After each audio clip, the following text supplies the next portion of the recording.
She was just a hole with a tantrum and a ring. It took me years to realize that cheap witch doesn't belong in my house. People usually just call me Nate. I served abroad for 5 years, posted at a base somewhere in the Middle East. My departure from duty wasn't about being battle-weary. It's just tough to stay in the game when a helicopter wrecks your spine like it's tearing open a bag of chips. Not exactly a graceful way to bow out, is it? Getting back on my feet felt like dragging myself through endless reruns and half-hearted motivational speeches aimed at my own reflection. "Keep it together, Nate," I'd mutter, trying to take a step without looking like a broken-down robot on its last battery. I was married to Linda Jones for 7 years. On the surface, everything appeared calm, stable even. But looks, as always, can lie. Looking back, what I thought was a calm and stable relationship was probably just emotional isolation dressed up in courtesy. Linda had that constant look, like the world was always one step away from disappointing her enough to file a complaint. To be fair, though, her tuna casserole was genuinely amazing, and she somehow tolerated my near-unhealthy fixation on every military documentary ever made. I truly believed we were solid. As soon as I stopped moving like a jammed blender, I set up a private security business in Grand Prairie, Texas. I named it Iron Wall Protection because nothing says low profile like a name straight out of an action movie. We handle everything from surveillance system setups to supplying bodyguards built like they bench press trauma and sleep with one eye open. The team's solid, about 50 former military men, each with intense takes on battlefield tactics and an irrational hatred for pineapple on pizza, like it's some kind of culinary crime. We've built a strong name for ourselves. No one gets by us unless they're armed with coffee and fully stocked vending machines. We take what we do seriously, no half measures. Some guy once asked us to spy on his ex to find out if she'd moved on. We passed, politely of course, and sent him a care package featuring a selection of snacks and a printed copy of a restraining order. You want to know my strength? That's simple, making split-second calls without hesitation. It's what kept me breathing in Kabul. When shells start falling, there's no room for long debates or careful planning. You act or you don't make it. Here's the punchline. I thought combat ended when I ditched the fatigues. Turns out, real life had a plot twist waiting. I had no idea I'd be using my split-second thinking again. Only this time, the threat didn't wear camo. It wore yoga pants and listened to motivational podcasts. But we'll get to that. Right now, I'm just reflecting on how long it takes for a marriage to turn you into a TSA-level threat in your own home. Apparently, the magic number is 7. 7 years, and kaboom. "Linda," I said one morning over a plate of toast that tasted like charcoal, "you've been acting distant. Everything good?" She sipped her oat milk latte like she was auditioning for a drama about emotionally unavailable housewives and said, "We need to talk." Let me be honest. Those 6 words hit harder than a helicopter crash. So there I was, chewing on disappointment and half-burnt bread, watching my wife give me the same look you'd give the last piece of expired cheese in the fridge. Something once useful, now a liability. She set down her drink, oat milk naturally because cow's milk isn't evolved enough, and gave me the morning bombshell. "Nate, I'm bored," I blinked. "With breakfast?" "With our marriage." The toast was off the hook. Our relationship? Not so much. "I'm involved with someone," she said next, as casually as if she'd switched cell providers. I raised an eyebrow. "Oh? Is this a real guy, or just someone made up for emotional leverage?" "His name is Roger Smith," she said with the solemnity of a weather report. I paused. That name bounced around in my head like a pinball of bad decisions until it hit the jackpot. "Wait, Roger Smith? As in the Roger who got his nose remodeled by that guy.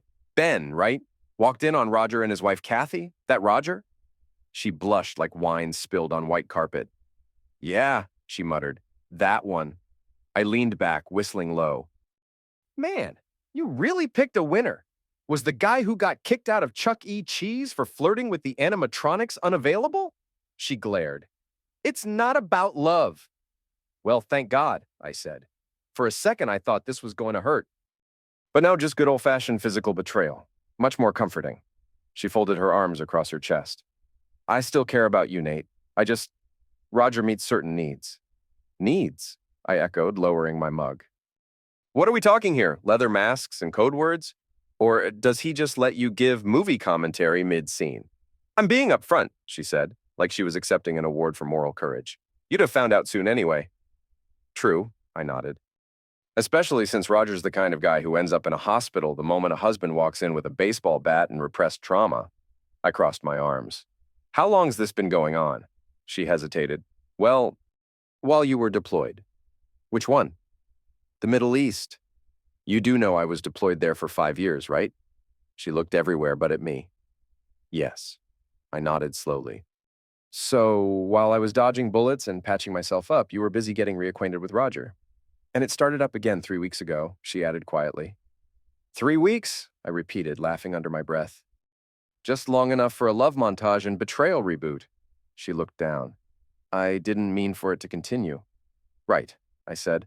Just like how you don't mean to go to the store for shampoo and come back with a lawn set. Except this time the shampoo is infidelity, and the patio furniture is Roger's dumb face. The room stayed still for what felt like ages. Just the two of us, and the quiet thrum of my tolerance catching a cab and heading for the hills. So you claim to love me, I said, rising to my feet. But Roger's your outlet. She gave the slightest nod. You realize I run a security company, right? I asked, my voice even. 50 hardened veterans on staff. Do you have any idea how easy it'd be for one of them to accidentally tail Roger home? Her eyes flicked, blinked. Relax, I added with a half smile. I'm mostly joking. She kept staring at me, maybe waiting for a meltdown. But I wasn't that guy, not anymore. War had trained me to stay cool when things combust, apparently even when that thing is my marriage. So I said, measured and flat, "What are you trying to get from me, Linda?" She looked nearly serene, like we were chatting about a shopping list, not her blatant betrayal. I want everything to stay as it is, she said. You and me still together. Married. You remain my husband, and I get to keep seeing Roger. She said it like she was suggesting a dinner menu. I squinted. You mean, like, officially? Yes, she said evenly. I've thought it through. I stay grounded with you. You get closeness? Roger gives me the excitement I crave. It's a balanced setup. I tilted my head like I was checking for a hidden mic, waiting for someone to yell, "Surprise! This is all a social experiment." Let me get this straight, I said. You want me to stick around, pay the mortgage, mow the yard, and turn a blind eye while you keep sneaking off with a man who probably loses arguments with revolving doors? And in return, I get, you in bed? Yes, she replied in that tone usually reserved for instructing toddlers not to touch hot stoves. It's a grown-up solution. I couldn't stop myself. I laughed. Not a normal laugh. The kind you let out when you've stepped on a metaphorical grenade and figure, screw it, might as well see where this goes. And what happens if I say no? I asked, arms folded. Her smile evaporated. Then I file for divorce, she snapped. Oh, shocking, I said, eyebrows up. I thought this was all about soulmates and Roger's enchanted manhood. I've already talked to an attorney, she said, her voice turning ice cold. If you resist, I'll claim emotional mistreatment, maltreatment, intimidation, you name it. I'll ruin you, Nathan. Your career, your reputation, gone. She leaned forward, icy and direct. So get in line. Be the good soldier. Obey. Be the good soldier. That one hit harder than it should have. And just like a script written by an overzealous drama student, the doorbell chimed. Linda stood up, graceful as if she were walking into a courtroom with a winning hand. Enter Roger. Yes, that Roger, wearing jeans that did zero favors for his dignity and a smug grin that made me want to sneeze on his vibe. He flopped onto the couch like he was trying out for worst guest of the year. And the smell? Axe body spray. Of course. Sup, Nate? He nodded like we were bar buddies. No bad blood, right? I kept my mouth shut. Linda cozied up next to him and clasped his hand like we were about to host a reality show titled My Marriage, My Side Piece, and Me. We're hoping you'll be sensible, she said sweetly. This arrangement works better for everyone. I smiled. Not because I agreed, but because the gears of their downfall were already turning. Excuse me a moment, I said, pulling out my phone. I've got a couple of calls to make. I walked calmly to the bedroom, shutting the door behind me with quiet precision. 3 calls, no hesitation. First, my mother.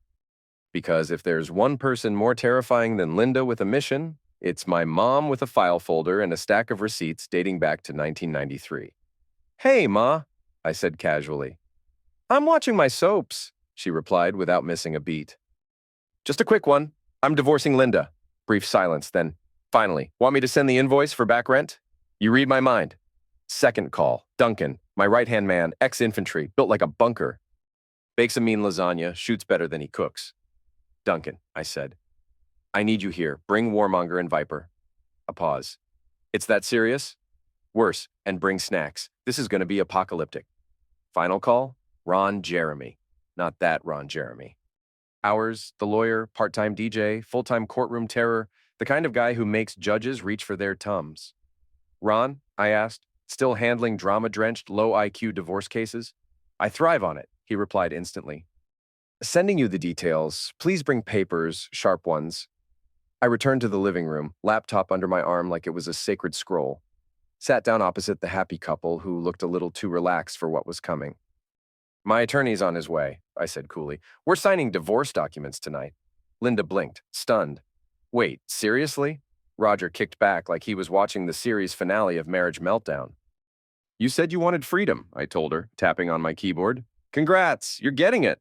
Her voice erupted into a high-pitched, chaotic blend of threats and fury. I'll take your business, your savings, even the house, you smug jerk. That's adorable, I said. Did you rehearse that in the mirror? It didn't stop. 20 more minutes of melodrama, finger-pointing, and enough screeching to summon wildlife.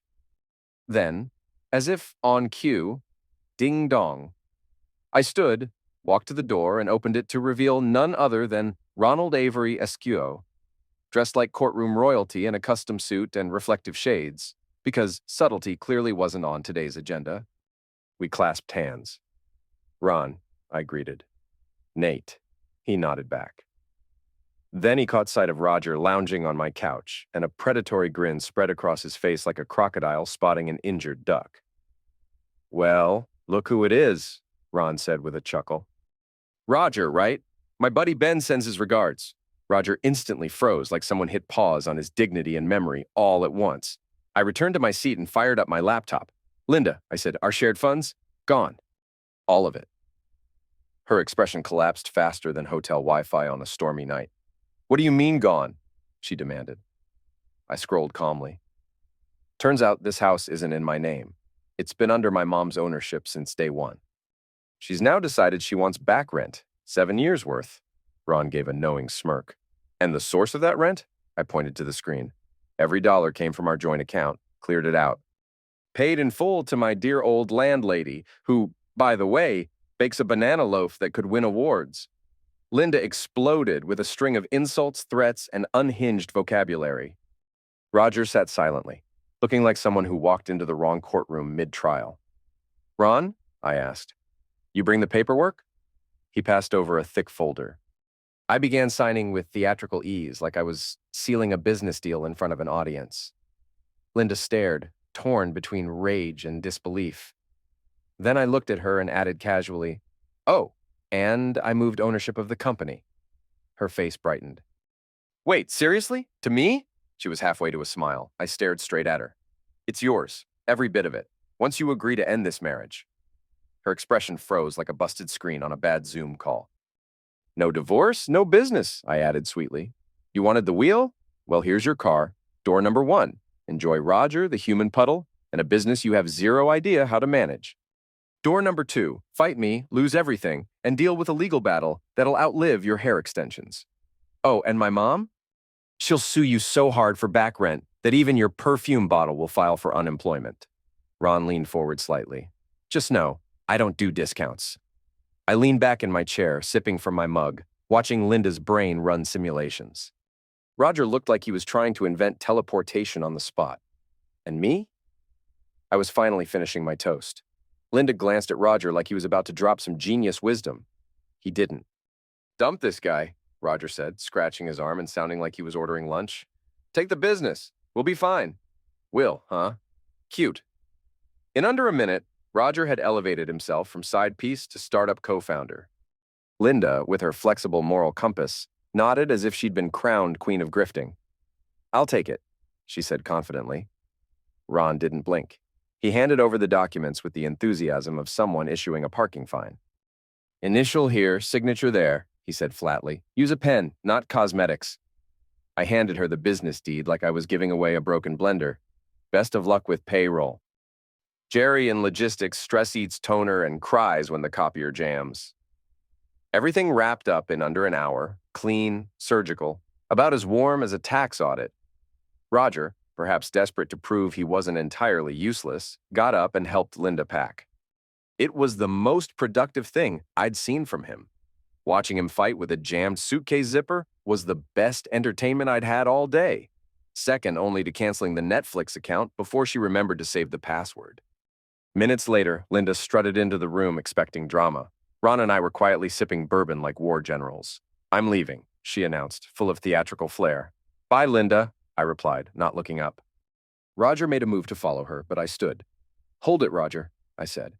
"You and I aren't quite finished." He froze mid-step. "Me?" "Yeah, you," I said. "Unless there's another Roger stuffed behind that curtain."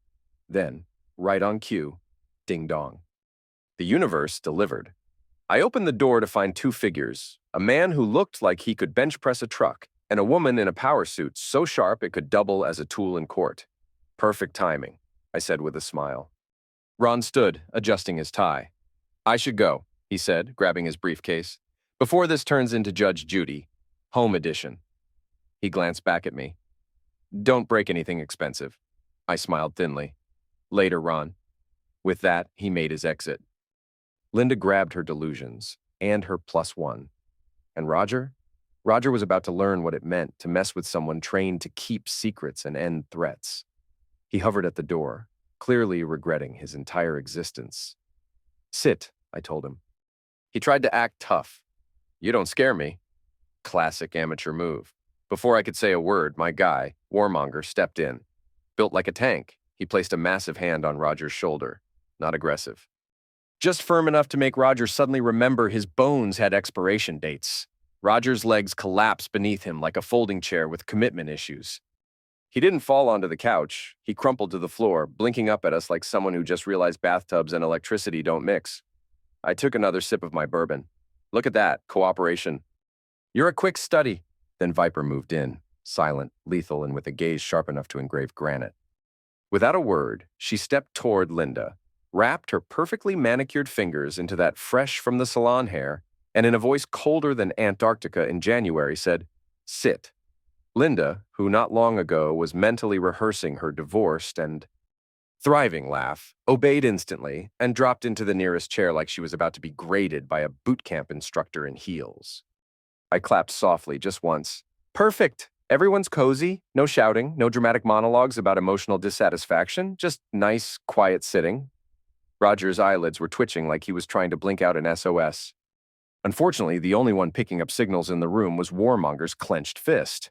Linda hissed, "This is maltreatment!" Viper responded with a blur of motion and delivered a slap so fast it seemed to happen in past tense. I nodded approvingly. "Linda, Viper really dislikes people who interrupt." Viper casually leaned against the wall, arms crossed, watching Linda like she was calculating both the damage and the cleanup. Warmonger just stood there chewing gum like it was a stress test for his jaw. I placed my drink down and cracked my knuckles. Now that nobody's pretending to be in charge anymore, let's have a real conversation. Roger was still on the floor, trying to arrange himself in a way that suggested he hadn't just lost all his self-worth. "Roger," I said as I swirled my glass, "were you aware that Linda was still married to me when you decided to crawl into her bed?" He paused, blinked twice, and then nodded. "Good," I said. "I value honesty, even from clowns." I stood and walked slowly toward him, each step making him straighten like he'd just heard a hawk overhead.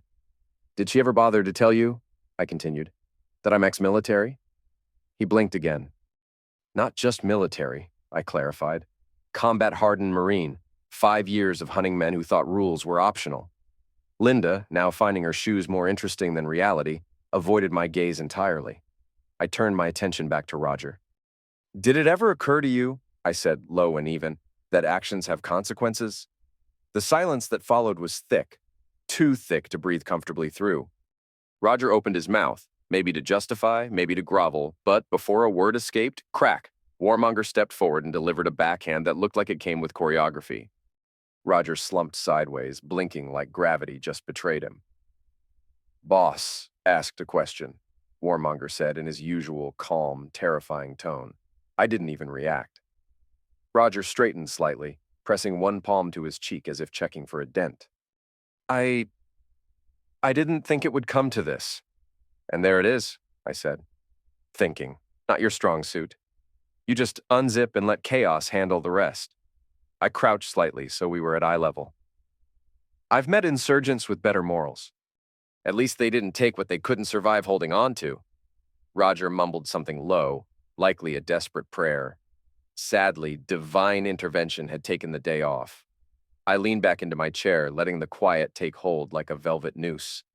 Roger sat rubbing his face like it owed him answers. His blinking had slowed to a dull panic rhythm. You know, Roger, I said, swirling the bourbon like it was story time, there's a rule in life. You pay before you play. I paused to let the phrase sink in. Roger looked baffled. Linda looked ready to merge with the furniture. Well, I continued, you played, gold star, but now it's time to pay. Roger sat up straighter, clearly hoping I meant a conversation and not a hospital visit. I gestured toward Warmonger, who was still standing like a mountain that could throw punches. Meet our in-house artist, I said, raising my glass. Not the paintbrush type, the kind that sculpts cartilage and bone structure. Roger's eyes widened. He once remodeled 5 enemy fighters in a cave, barehanded, no tools, just creativity and motivation. Warmonger nodded solemnly. Locals renamed it the Regret Cavern. I leaned forward and locked onto Roger's eyes. So, let's review. You knew Linda had a husband. You knew. And you still chose to play mattress tag with her while I was overseas taking care of national security. I took a sip, slow and steady. Now that's a problem for me. I believe in fairness, balance. And you threw things off. Roger had entered full panic sweat mode. His forehead gleamed like a guy auditioning to be a cautionary tale. You're not married, not engaged, don't even have a houseplant to commit to, I said, tilting my head. And I'd like to keep it that way. Roger gulped. That's why, I continued, nodding toward Warmonger, he's going to ensure you stay single, permanently. Roger's voice cracked. What does that mean? Warmonger cracked his knuckles like a man tuning a piano. Viper pulled out her phone. Want me to cue up the Heartbreak soundtrack? She asked. Only if he screams, I replied with a smile. Linda shot to her feet.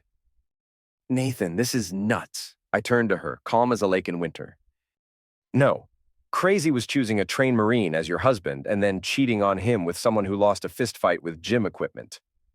Roger suddenly jumped to his feet, bold, if tragically clueless, and made a move for the door. Warmonger took one deliberate step forward, just one. But it was the kind of step that said, don't. Roger opened his mouth, probably to toss out some last-ditch excuse, before freezing under Warmonger's stare, the kind of gaze that makes your courage file a resignation letter. His face went pale. His knees gave up on their responsibilities, and he slumped onto the couch, like gravity had stronger opinions than he did. Mommy, he muttered, barely audible. I raised an eyebrow. Elegant, Linda shot up in alarm, channeling every melodramatic soap opera she'd ever binged. But before she could get 3 steps in, Viper was there, cool, composed, and blocking her path with nothing but presence and authority. Sit, she said, her tone making it sound like a suggestion from someone who doesn't repeat themselves. Linda obeyed instantly, landing in the chair like the floor had voted her out. Meanwhile, Warmonger leaned in close to Roger and began calmly listing off every poor decision that led him here, like an emotional accountant tallying a debt. I stayed seated, sipping my bourbon, watching the scene unfold like it was a limited series titled Instant Karma Special Edition. After a moment, I raised my hand slightly. That's enough, Warmonger. He paused. Want me to run through consequences one more time? I waved it off. No need. I think you got the syllabus. Warmonger gave a short nod and, true to form, pulled a tiny plastic first aid kit from his pocket. The kind of kit that says, this is more symbolic than useful. Roger, looking like a man who just learned what a bad idea actually feels like, lay motionless on the carpet, blinking slowly, and probably questioning every decision since high school. Warmonger whistled a cheerful little tune, rummaged through the kit, and pulled out a cartoon Band-Aid. Dinosaurs. He knelt beside Roger, peeled the sticker with great ceremony, and in the softest, most unsettling tone said, Shh. You've been a brave little homewrecker. He gently pressed the Band-Aid to Roger's forehead, right between the regret and the reality check. There. All patched up. Then he stood up again, smiling, not the kind of smile you'd want to see in a dark alley, but the kind you'd expect from someone who truly believes in poetic justice. I raised my brow. That's your idea of medical care? Warmonger gave a shrug. Symbolic treatment, Roger moaned. Viper clapped, slow and mocking. He looks like a pre-K dropout after a bar fight. Linda stared at Roger like she was watching a live trailer for all her worst life decisions. She didn't say a word. And me? I smiled, like I just nailed the punchline. I told you, I said. We're not villains, just passionate hobbyists with strong convictions. I stood and looked directly at Linda. She was still frozen in place, lipstick slightly smeared, hair somehow still flawless, a tragic monument to bad judgment. Her eyes met mine, wide and confused, like she'd only just realized consequences were real. So, Linda, I said, setting my empty glass down, riddle me this. She blinked, silent. Did it ever cross your mind, I asked slowly, that trying to threaten your husband might be unwise? She shook her head fast. I didn't think it would escalate like this. I sighed dramatically and long. The kind of sigh you hear from a disappointed parent watching a toddler eat sand. Exactly, I said. You didn't think. That's your problem. Every choice has a cost. And yours? I gave a cold smile. Yours just came due. She opened her mouth again, then closed it. Some growth, but far too late. I kept going. I've shown restraint tonight, I said. I really have. That's not easy for me. I stretched my arms wide like a show host welcoming contestants to revenge is right. But let's not forget, I'm also someone who holds a grudge like it's a job. Linda stiffened, the fear finally catching up to her. You lied, cheated, tried to blackmail me. You did it all under my roof, wearing diamonds I paid for, planning your escapades with Roger the crash dummy. Roger groaned softly from the carpet. I pointed toward Viper, who had taken up a position near the wall and was casually twirling a sharp object between her fingers like she was rehearsing a circus act for cereal butchers. Now, here's the thing about Viper, I said. She has aspirations. Linda glanced nervously at her. She dreams of running a beauty salon.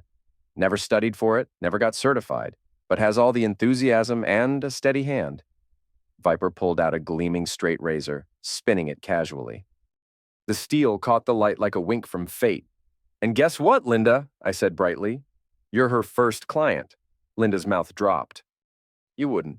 Oh, sweetheart, I said gently. We're way past wouldn't. Viper moved closer like a shadow with purpose. Don't move, she said softly. It's cleaner that way. And with the finesse of someone carving names into granite, the blade moved. Swift, smooth, surgical. Snip, flick, slice, precise, unforgiving. There she sat, Linda, once the reigning queen of blowouts and deluxe spa packages, now rocking a scalp smoother than a cue ball in a bowling alley. Bald, gleaming, the universe's punchline. She didn't move.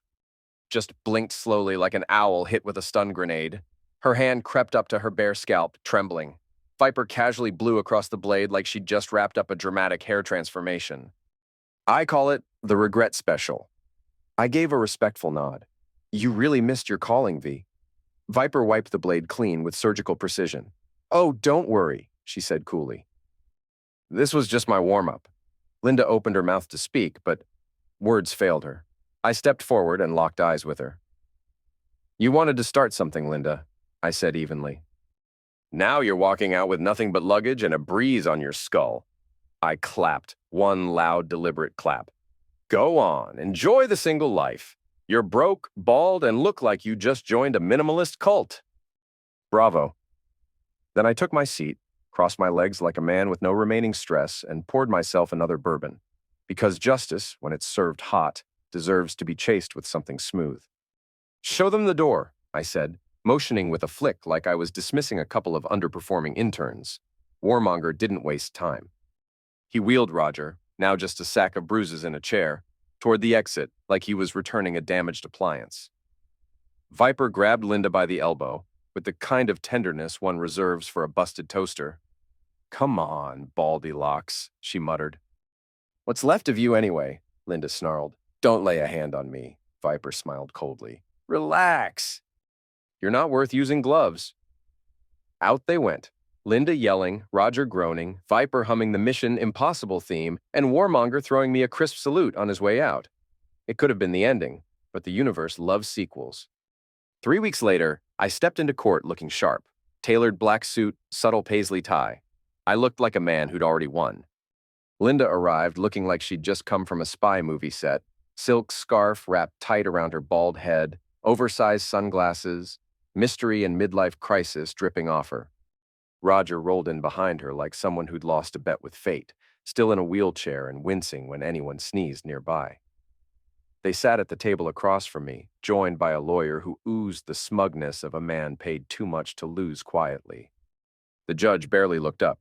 "Everything's in order?" he mumbled. "No asset disputes?" Linda's attorney cleared his throat. "Correct, Your Honor. My client is receiving full rights to the business." The judge's brow lifted. "All of it?" I gave a nod and a pleasant smile. "Every inch, sir." Roger made a sound, part whimper, part chuckle. "Possibly both." The judge turned to Linda. "Mrs. Jones, do you understand the agreement?" She nodded stiffly. "Yes, Your Honor." "Very well." He stamped the papers with all the ceremony of closing a casket. "Divorce granted. Court adjourned. Gavel down. Chapter closed. Misery reassigned." I stood, buttoned my jacket. "Pleasure settling things." Linda said nothing. Roger murmured something from behind a swollen lip, maybe an apology, maybe an insult. Didn't matter. And that was that. No fireworks, no drama, just a clean, cold end. I walked out a free man. She walked out wearing a scarf, stuck with a company hemorrhaging problems, and clinging to a boyfriend who now needed 2 seat cushions just to feel normal. Not a bad Tuesday. 60 days later, I found myself standing outside the office that used to be mine. Floors still polished, doors locked, and a smile on my face wider than the time I let a raccoon loose during Linda's Pilates class. Long story. She showed up first, wrapped tight in her trademark scarf, still pretending she had secrets instead of scalp. Roger came hobbling in after her, walking like he'd lost a fight with gravity, and then lost the rematch. "I'm here to claim what's mine," she said confidently, hand out like I was supposed to bow and kiss her ring. I handed her one key. "Congratulations, boss." "It's all yours."